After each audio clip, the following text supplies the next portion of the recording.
Hello, xin chào tất cả mọi người nha. Mình là Kha Tattoo xăm hình quận 12 đây anh em. Thì hôm nay mình có một cái lịch hẹn do em trai ở gần bên mình nha mọi người.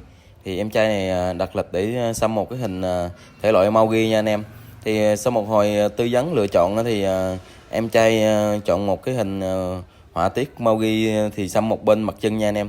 Thì chi phí mình thì có thể chia thành nhiều buổi nha anh em. Thì hôm nay thì em trai chọn một mặt chân mà chỉ đi nét trước nha mọi người. Thì hôm sau thì em trai tiếp tục quay lại để mình tô nữa nha anh em.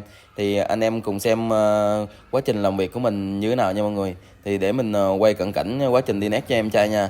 Thì hình xăm này thì em trai ủ tê nha mọi người. Thì hoàn toàn xăm 100% là không đau luôn nha. Nằm em gu luôn nha mọi người, ngủ một giấc thôi thức dậy có hình xăm nha. Thì anh em cùng xem cận cảnh mình kéo nét nha anh em. Nước tắt nước tắt nước tắt nước tắt nước tắt nước tắt nước tắt nước